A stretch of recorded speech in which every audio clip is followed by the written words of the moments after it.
નમો નમઃ. મિત્રો, ત્રણ વસ્તુ છે ને એ જીવનમાં ક્યારેય કોઈ દિવસ છોડવી નહીં.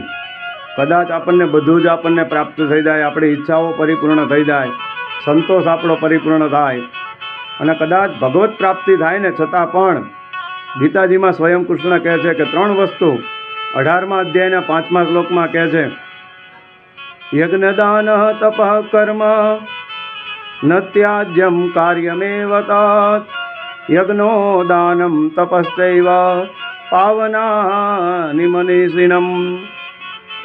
યજ્ઞ કર્મ, દાન કર્મ અને તપ કર્મ ભગવત પ્રાપ્તિ થાય ને છતાં પણ આની હરમેશ વૃદ્ધિ થવી જોઈએ. અને એમાં પણ અત્યારે વર્તમાન સમયમાં આ કુંભ પ્રયાગરાજમાં ચાલી રહ્યો છે, ત્યારે આ કુંભ પર્વમાં આ પુણ્યનું ભાથું મેળવવા માટેનું આ યજ્ઞ કર્મ, દાન કર્મ અને તપ કર્મ. યજ્ઞના પણ ઘણા બધા પ્રકારો બતાવવામાં આવ્યા છે. કેવલ અગ્નિની અંદર જવતલ આદિ દ્રવ્ય દ્વારા યજ્ઞ કરવો એ જ યજ્ઞ નહીં. આપણે શરીરને, તન અને મનને શુદ્ધ કરવા માટે સ્નાન યજ્ઞ પણ એક યજ્ઞનો પ્રકાર છે.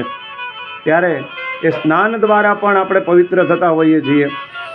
તો એ ગીતાજીના મત અનુસાર આ કુંભની અંદર અત્યારે જોઈએ આપણે આટલી બધી માનવ મેદની, કારણ કે કુંભના સ્નાનનું પણ એક અલગ મહત્ત્વ બતાવવામાં આવેલું છે.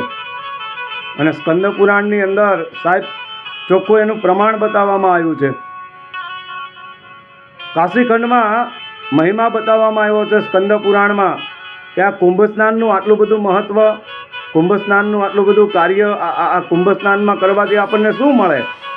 તો શાસ્ત્ર એવું કહે છે, સ્કંદ પુરાણ એવું કહે છે, સહસ્રમ કાર્તિકે સ્નાનમ માઘે સ્નાનમ શતાનિ ચ વૈશાખે નર્મદા કોટે કુંભ સ્નાને તત્ફલમ. કારતક મહિનાની અંદર ગંગાજીમાં જઈ અને 1000 વખત સ્નાન કરો, મા મહિનામાં 100 વખત સ્નાન કરો અને વૈશાખ મહિનામાં મા નર્મદામાં જઈ અને તમે 1 કરોડ વખત સ્નાન કરો અને જે ફળ આપણને પ્રાપ્ત થાય ને એ જ પુણ્ય, એ જ ફળ અહીંયા સ્કંદ પુરાણ પ્રમાણ આપે છે કે કેવલ અને કેવલ કુંભ સ્નાન માત્રથી આપણને આટલું બધું ફળની પ્રાપ્તિ થતી હોય છે.